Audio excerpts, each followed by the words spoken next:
Rich Tehrani with TMC here at CES. Today we're speaking with Anton Monk, and he is the co-founder and VP of Technology at Entropic. Welcome to the show. Hi, thanks for having me. I should mention CES 2013 in kind of cold Las Vegas. Yeah, got a little chilly today, but we're having an amazing show. When we spoke previously, we talked about the transformation of Entropic. We were traditionally known as a communications and networking company. We invented Mocha, the technology that's used throughout the US for moving video around the house. And earlier last year, we acquired the set-top box group of Trident Microsystems, so a well-established group in the set-top space. And now we really view ourselves as a set-top company, really a video company that also does communications and networking. I can tell you about some exciting announcement that we have that really paint a picture of what's happening in the industry, in the cable industry in particular. Over the past few years, there's been this transition from multiple independent devices, islands of entertainment in the home, multiple DVRs, if you like, to then multi-room DVR, which Mocha enabled, and then more recently a shift to a gateway client architecture. So you've got a heavier gateway box, cable box that has, let's say, DOCSIS coming in and broadcast QAM, terminates all of that and it distributes the video, just like data, inside the house over IP. So it's basically a modern type of communication system inside the house. And Entropic, with our Trident acquisition, the new Entropic is focused squarely on that client market. Clearly there's going to be a lot of client devices inside the home. So we've had a few announcements in the space. Two exciting ones are related to Comcast.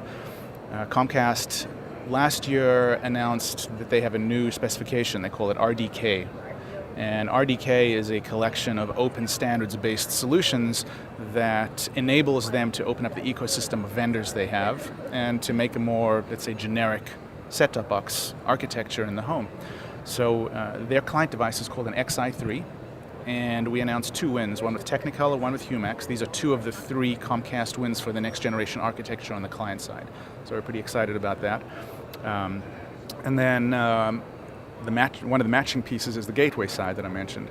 So we also announced with Aris and Comcast that we have won a design with what's called the XG5. That's the new Comcast headless gateway.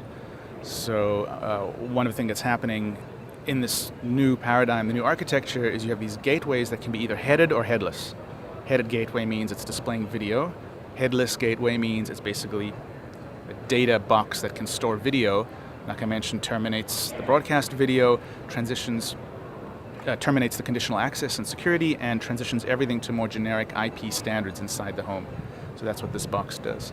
Well, congratulations. Sounds like quite an accomplishment. Now the question I have is, I would naturally think that Aris would be somewhat competitive, and then there's also Cisco. So is it kind of like co-opetition, and now with the Motorola deal, and Aris is going to be a stronger player? I'm curious how you see yourself in that market. Well, you know, we're a semiconductor vendor, so we supply all of those companies. We have Cisco is a big customer, Motorola is a customer.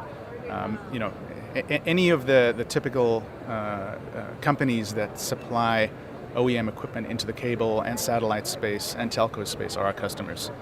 And you know, we present the best solution that we can, and hopefully they respond to cable and satellite operator RFPs with solutions that include us, and then we win some business. We have to have the right features, we have to have the right price point, and like I said, these announcements show that we're competing very effectively, and we really have positioned ourselves well in this space.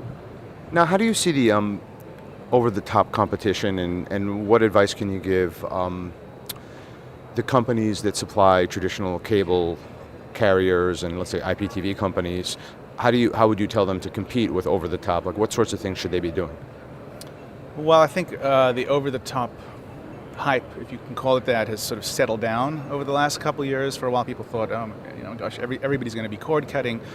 Turns out it's more like cord shaving. People want their basic cable. They want live broadcast, which is basically impossible to get on OTT. They want sports, also can't get on OTT. So it's a combination of both.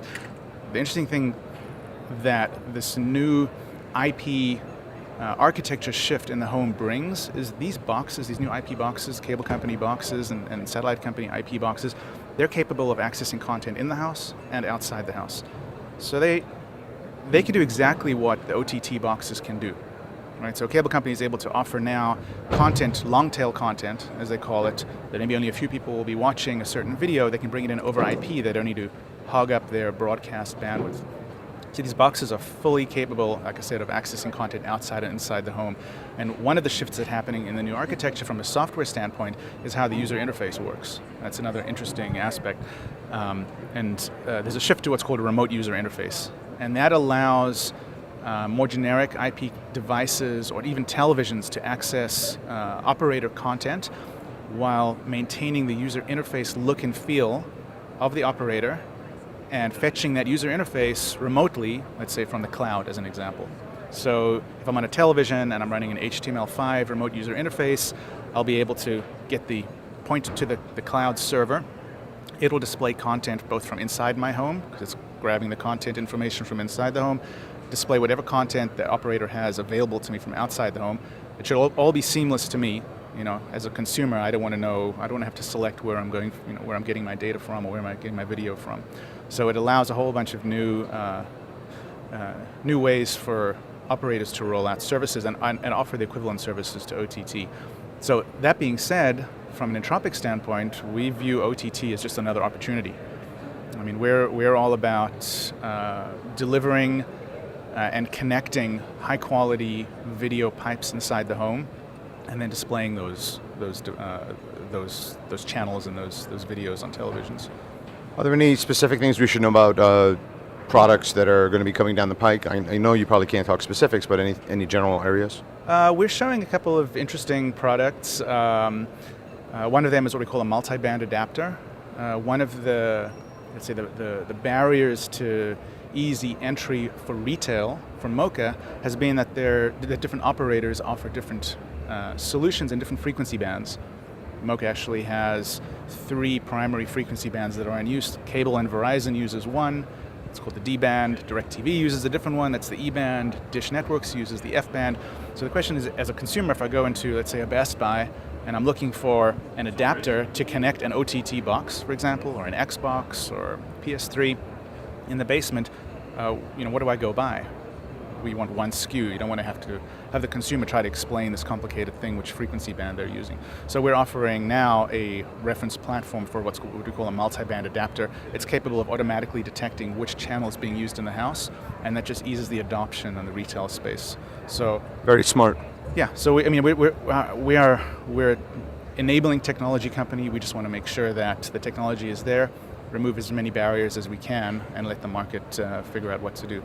Another small device that we introduced is relatively simple, but I think interesting. It's a USB to MoCA adapter. Oh. And why is this interesting? It's great. Well, it's interesting. MoCA adapters have been around for a while. But what's interesting is we heard from operators a number of years ago, can you give us something that does not require us to plug anything into the back of, the plugs in the back of the TV? Because I know from my perspective, I've got 2 power strips. They're all used up, and I don't even want to connect anything else that requires me to plug something in. So something as simple as a USB-powered adapter that can plug into the back of a TV, again downstairs, or some other device that needs connectivity and can connect over USB. It's a very simple, low-power, low-cost device. Excellent. Thanks for your time today. Oh, you're welcome.